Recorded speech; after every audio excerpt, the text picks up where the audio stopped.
So, as if the last video wasn't evident enough, I'm kind of old already, and I'm actually old enough to remember a time when Netflix was the only streaming platform out there. And I remember it was the summer of 2013 when my cousin had got Netflix and we were just watching it like crazy throughout that entire summer. And one of the shows that I got really obsessed with, mostly because I was a nerd at the time, was a show called Lost Tapes. Now, Lost Tapes was a show by Animal Planet in which it was a sci-fi horror found footage type show that depicted a bunch of cryptids. You know, cryptids like Chupacabra, Bigfoot, Yeti, Loch Ness Monster. And I definitely enjoyed it a lot as a kid. But then I stopped watching it. I stopped watching it because I think I grew older and I just moved on with other stuff because, you know, that's just how life goes. However, a few nights ago, I was just scrolling through YouTube as I usually do. And then I came across this video by Audrey Graywin in which she discusses the first 5 episodes of Lost Tapes, and it completely reminded me about this show. And I decided to go back to this show because how many times do we do this where we think of something that we really enjoyed a lot as a kid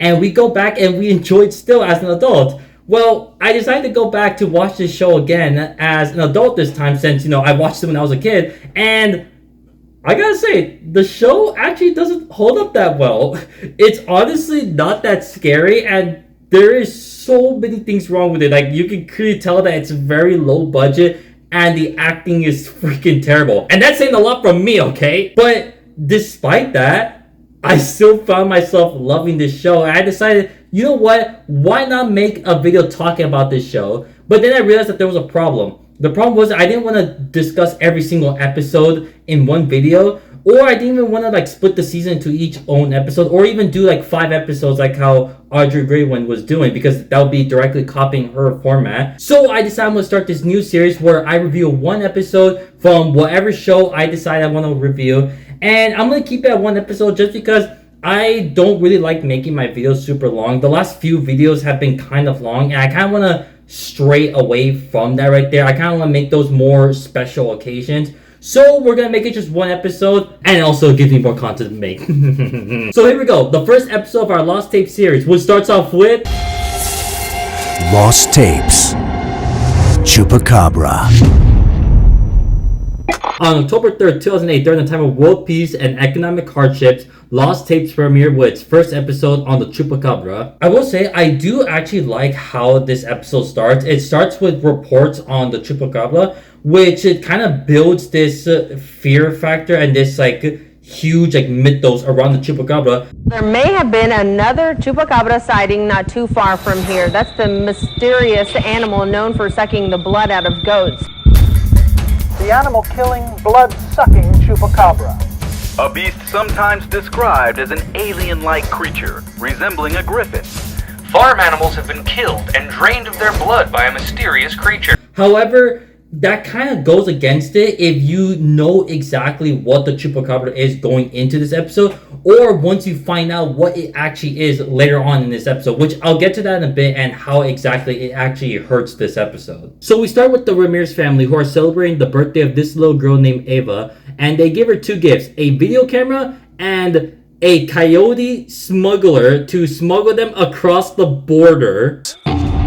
One was a video camera for their daughter Ava's 9th birthday.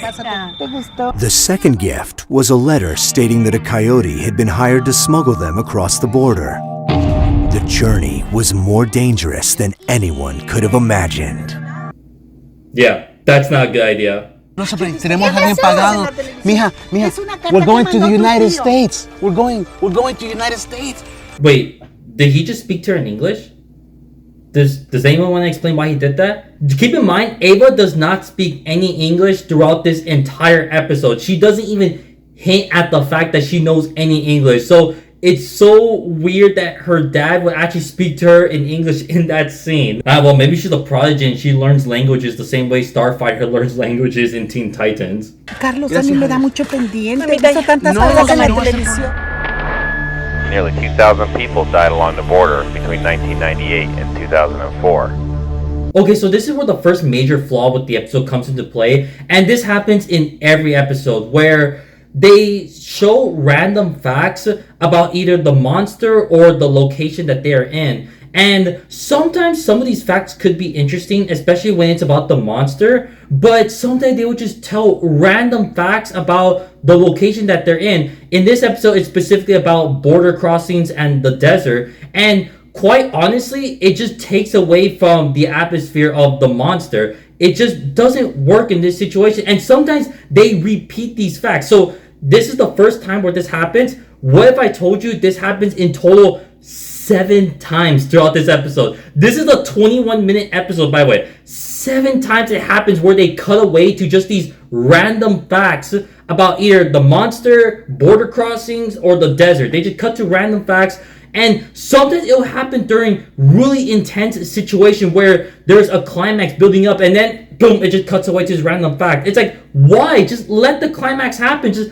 let it all happen. And it gets really annoying after a while, especially when they tell facts that just quite honestly aren't that interesting to know. So they're driving along in this smuggler's trunk until...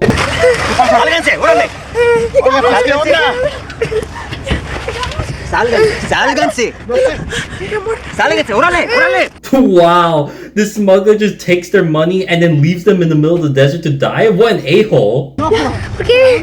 No, tranquila, mi amor, tranquila. Tu papi ya lo resuelve. Ya, mami. Okay.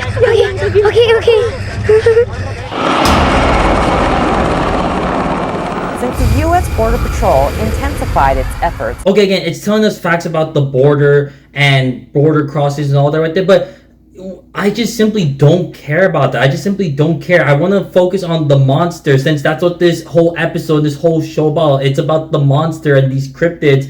Why are you telling us about these border crossing facts that we just don't care about when it comes to this series? Having been deposited in the middle of the desert, the Ramirez family attempted to reach the border and cross on foot.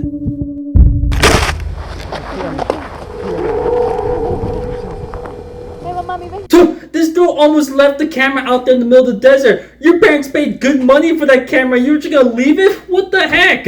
Although, I will say this. One man's trash is another man's treasure.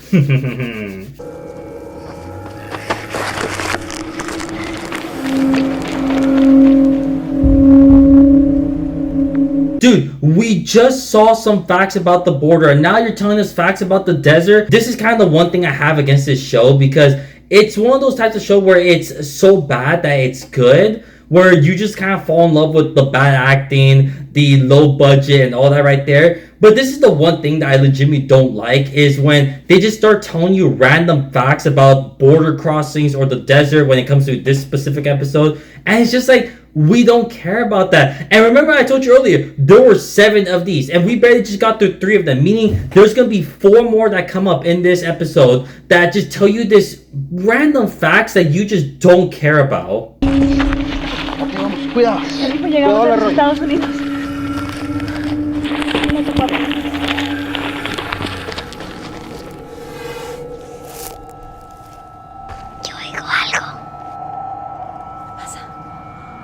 Wait, you can't see the Chupacabra? It's not a tiny animal. It's the size of your average dog. And you tell me that you can't see it in this area right here, even though it's hissing? Alright, whatever. Maybe that dehydration is really just starting to get to their heads. This is kind of where the low budget of the series comes into play and becomes very noticeable, because the Chupacabra actually doesn't really appear in this episode. It appears just very briefly towards the very end. And I understand the pro to that right there, because oftentimes in found footage, the whole basis of it is only what the camera can pick up. And sometimes that's done very effectively in movies like Blair Witch Project, Paranormal Activity, Wreck, and many others. But here, not so much. It comes off more as it was just so low budget that they didn't really have the equipment or the props to make a Chupacabra or anything like that. And you're going to notice it even more when it comes to the acting of this series. And this next part perfectly shows the low budget of this series, as the Ramirez family begins to get chased by the Chupacabra, and they actually replay the same clips of them getting chased over and over again. I'm about to show it to you, and I promise you, I did not edit any of it. This is how it came out. This is how it aired. Yeah. Hey.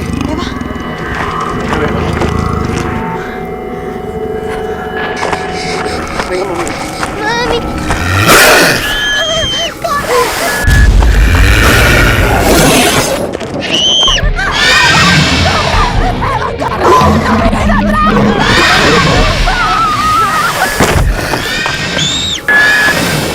So the family gets spotted by Border Patrol and they show up to the scene of the crime where both of the parents are already dead. Wow, just like a typical Disney movie. What do you think did this? The heat.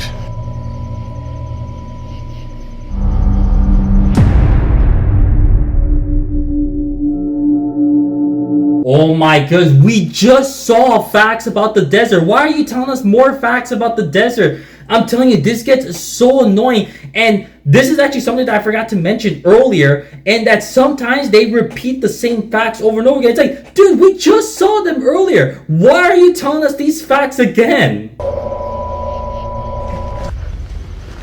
Let me see what happened here. I don't feel a pulse. Jeez! Come look at this. Right here. I don't know about the heat, man, but this one's got 3 puncture wounds, and you know what? I don't see any blood. Wait, the Chupacabra killed 2 grown adults?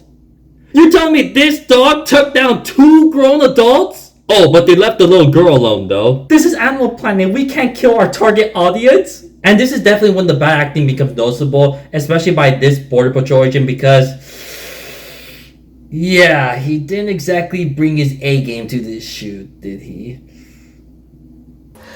And no blood.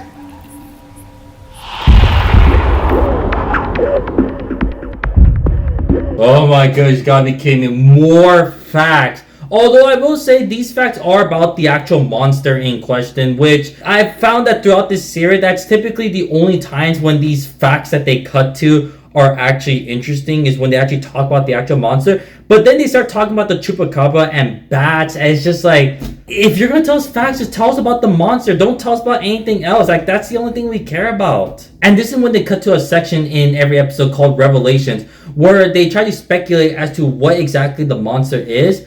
And they give 2 speculations in this Revelations. The first speculation that they give is that it was a genetic mutation in the lab. And the last one that they give is that the Chupacabra is an alien. Yes, they speculate that it's an alien.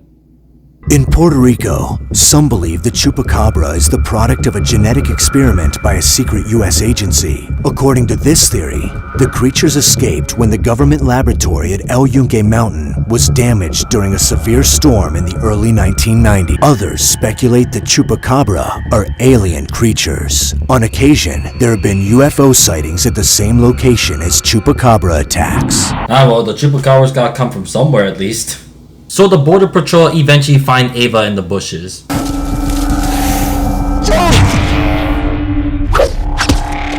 a little girl here, man. There's a little girl. What was that weird whoosh sound?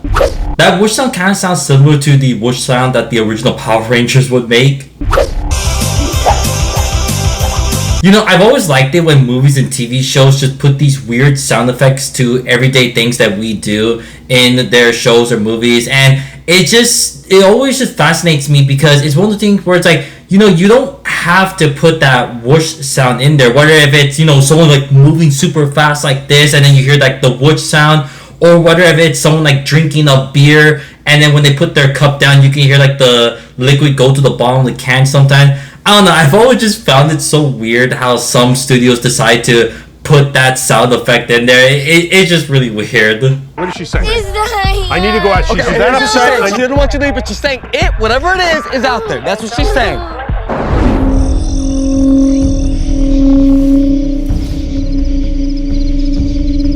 Oh my goodness, this is the 3rd time that they have went away from the story to just tell us about random facts that we just don't care about. And it's about the desert again. It's about the desert again. This is the 3rd time that they're telling us facts about the desert. Like, we got them all. We know about the desert. Why are you telling us more facts about the desert? I don't know. This is absolutely insane right here. But they just keep doing this throughout the series. And here's the thing. I will say this. The facts about the monster is the one time when it's actually sort of interesting, and I can't even understand why they would separate once or even twice to tell us facts about whether if it's about the desert or about border patrol, border crossings, whatever. Okay, I can understand doing that once, just at least once, and then that's it. Move on. 3 times? 3 times? And not only that, there's going away from this story when it's supposed to be hitting the climax, when it's supposed to be hitting the most interesting and most compelling part of the story. They're going away from it. Like, what? Like, what's the sense in that? So the Border Patrol go out looking for more people, and why exactly? There's 2 dead parents here and a little girl in the car. Why do you think there's going to be more people out and about the desert? Seems like these Border Patrol aren't exactly the smartest people out there. So the Border Patrol's going out there, and he eventually comes across the Chupacabra.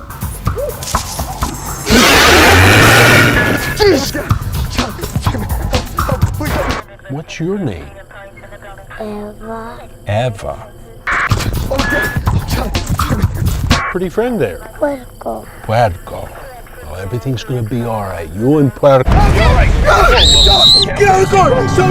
And of course, right as the story is getting interesting and our Border Patrol agents are gonna go confront the monster, we get more facts.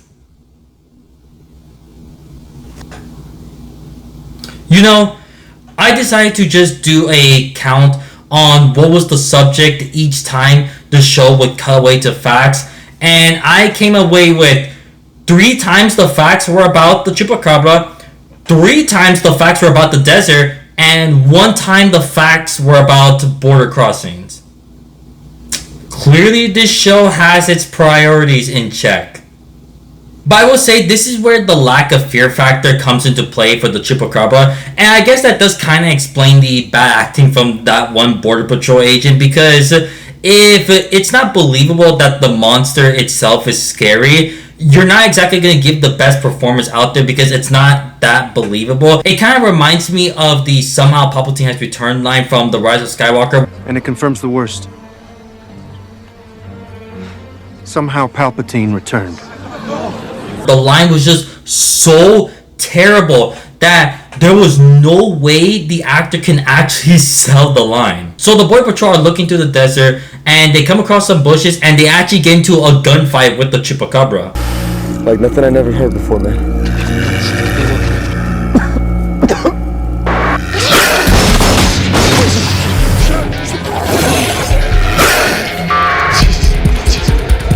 I can tell you right now, those are not real gunshot sound effects. Those straight up sound like they're from a video game.